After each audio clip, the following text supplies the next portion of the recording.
Hello, welcome to the last video. I am reading The Lord of the Wrongs too. I don't know if this is back to front. It's showing it is. Whatever. I've currently read just that little amount. I've got this much to do. That's 18 chapters to finish books 3 and 4. There's only 8 days left in the month. But if I do read 2 a day, I will get it done. So I'll try and do that. Otherwise, I have read one book, because this was all about books, remember. I've read one book completely in the month it was supposed to be read in, one book 9 months before it was supposed to be read. The third book for March I have not touched at all, but I will post very random updates of this reading list and how I'm doing. I do believe I will finish it all before the end of the year. Just depends on what other junk I'm doing. Otherwise, that's about it. Thank you for watching the videos I did make. So how has the fallout been for me from the whole COVID situation? If anything, I'm actually, I think, a super rare case, because I have still got a job.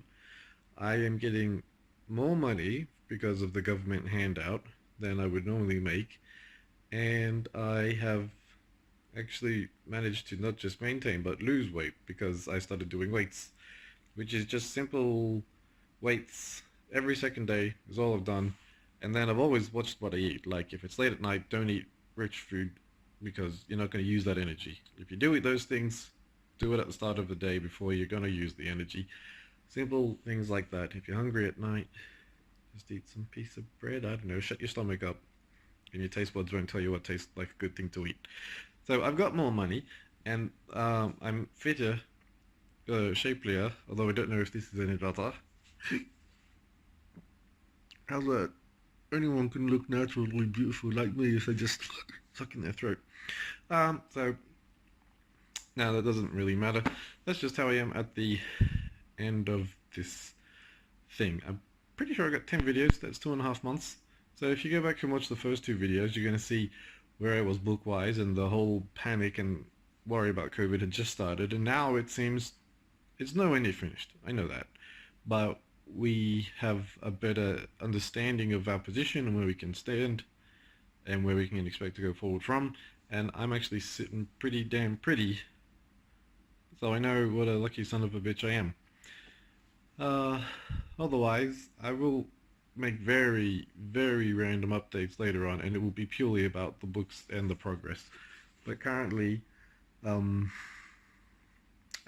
Gimli, and Legolas have run away, and they think they're finding Pippin and Merry, but they're not sure. That was the first 2 chapters. Boromir dies in half a page. They don't care about him. They're like, yep, Aragorn runs back. Oh dear. Let's go find Boromir, and he just finds him sitting against a tree. That's what the book says, sitting against a tree. Like, Boromir, get up, we're in a fantasy, save the day. And he's like, I'm actually a bit dead, man. And so he goes, are you alright? And Boromir says, yeah, I wish I got to go back home. And he dies. And then later on, him and Gimli and Legolas all sing the praises of Boromir. That's the first 2 chapters. Then the next 2 chapters are actually Merry and Pippin, and you get to see them because they watch Boromir's fight. But even that, Tolkien doesn't describe fights at all. He just kind of gives you the result, and you're left to fill in the details yourself. So, you know, the hobbits are running, there's a bunch of orcs they bump into, they laugh and don't bother fighting. Boromir shows up blowing his horn, and then they get into fighting, and he takes out about 20 of them before they shoot the crap out of him. Pippin watches him pull 1 arrow out, and then he just kind of sits there, and that's all Boromir can do, and he dies. And yes, he dies at the start of the 2nd book, not the end of the 1st movie, so whoever decided to make that artistic change, obviously the better way to do things. Like, I remember reading this in high school and thinking, why wouldn't you kill Boromir at the end of the 1st one? It makes it a horrible end, especially when, you know, the Fellowship is broken, Frodo's run off with Sam, they don't know where anybody is, and Boromir is dead. It's a bit more sad and has a bit more of an emotional impact as opposed to, and they're all good, start of book 2. Boromir dies? I don't know. Is that, can we, yeah, 2 down in this, okay, good. Anyway, how are you doing? Comment down below. See ya.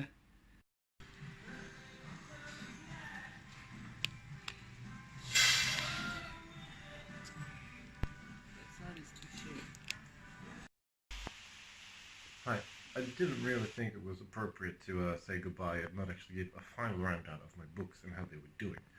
So here they are.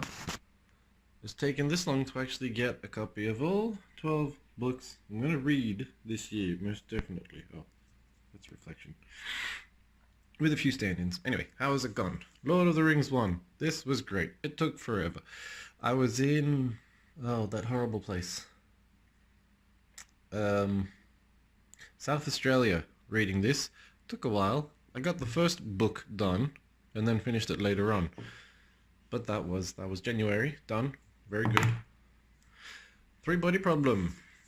It was science fiction. Right after I wrote fantasy. I mean, read fantasy and was rewriting fantasy, so I decided to skip it. Currently, we'll have to find some time for you. Then we had David Eddings' Queen of Sorcery, another very famous fantasy series. If you haven't read it, go for it. It's probably easier, much easier to read than Lord of the Rings. There's a lot less meat to it, but Lord of the Rings is, you know, spaghetti bolognese, and this is, I don't know, spaghetti toasty. Space Unicorn Blues. I read it. It was crap. Don't bother. I will be that soldier who reads it for everyone else. The main two characters, Gary the half unicorn and Jenny Peretta. She's a disabled Maori shuttle captain. They were the only two interesting things about it. The rest of the world, I didn't like it and hate it. I hated it. It was awful. There's a second book. I don't want to go near it because the worst character in the first book is still alive and they're now the main bad guy. I don't know why you would do that. It's horrible. Lord of the Rings 2. I haven't finished it. I finished book 1 because you know all these books are actually split into 2 pieces. Let me show you. You don't believe me? Yeah. Book 4. Goodness. That's right where I'm up to. So with these, I do seem to be reading them one book of themselves at a time and then finishing it after that. But Lord of the Rings 2, it was very funny. You know how Helm's Deep takes 45 minutes in the movie and it's really big and serious and deep and dangerous? It's one very thin chapter and they just sort of go, oh no, there's orcs, hang on, we're gonna die, let's ride out together. Oh good, we're killing them. Oh look, and there's Gandalf, goodbye! And that's it. Like, it's quicker to read it than watch it. That's amazing. Today I start an old classic, Clockwork Orange. I've read it 3 times before, so I know the special language that they all talk to each other. It's called Nadsat. It's fun. I just wanted to read it. Plus, I'm going on a dystopian binge next year probably. So I'm going to read this. Probably don't need to read it next year. And then add 1984, Fahrenheit 451, and Brave New World, of course. And then we'll see.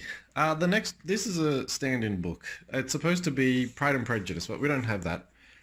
But you know, this is instead Jane Austen choose your own adventure books. I'm not reading this, but you know, 3 people have a copy of Pride and Prejudice. I've got no idea what it's like. It might be longer and more chewy than Lord of the Rings. Who knows? But you know, this is definitely one of the books I've always thought about reading and really should read. This just represents Lord of the Rings 3. I don't actually have it. This is book 5 on its own, and I'm sure I've said that earlier in previous videos. Yeah, The Wolf of the Ring being the 5th book of The Lord of the Rings. So they did eventually sell them individually. So I've got 1, 2, 3, 4, 5, no 6. Oh well. Stormbringer by Michael Moorcock. I actually have the first one. Where is it? I went over and got the first one, and it's fantastic too. They're great. So how do you read a series? Well, 6, then 1 as 2, and then keep going. Yeah, no, this was amazing. Easily the funnest, best thing I've read this year, despite being very quick and small. It's only about that many actual pages. This is full of interviews other people have written and articles they've had done, you know, about Ulrich. This is from the 70s, but that's really, really, really good. Seeing this was supposed to be September, I think I can put 3 Body Problem in that spot because there's a whole month with nothing to read and there's a book that hasn't been read. So, you know, that sort of makes sense. Then All Quiet on the Western Front. The last 3 books get kind of normalish or serious. My mum bought me the DVD, so I thought I'll read the book. Yep. Then Less Than Zero by Bret Easton Ellis. If that name sounds familiar, it's because he wrote American Psycho.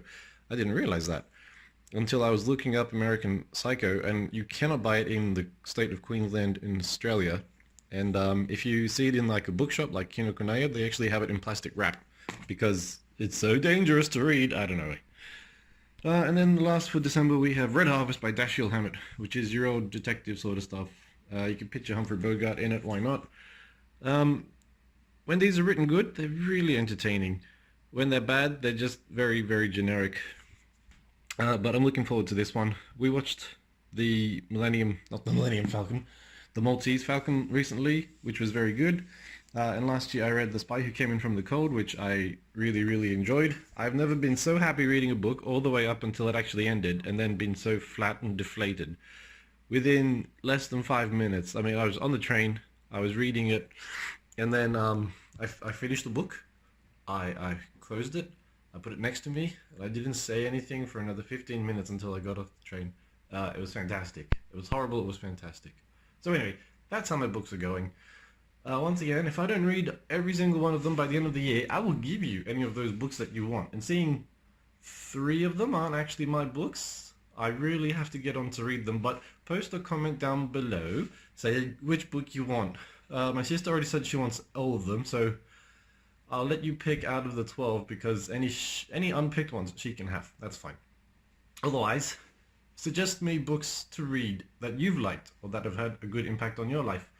I think definitely if you want to be a good writer, you have to read a lot, and you have to read stuff outside your comfort zone to see what else is out there. If you read nothing but fantasy and you write it, you're going to write very derivative stuff. But if you read stuff like, hard-boiled detective and science fiction and all Quiet on the Western Front, snapshots of time that actually happened, all those sorts of things, then you broaden your horizons, you figure out more things you could write, and you definitely can bring something new to an old genre. Like, if you take a heist film, but you put it in a fantasy setting, then you get what Brandon Sanderson wrote with, I'm not sure which book. It's not Elantris, it's one of his other ones. But yeah, thank you for bothering to watch all my videos, and have a good time. Read some books. There's plenty of time now with COVID. Oh yeah!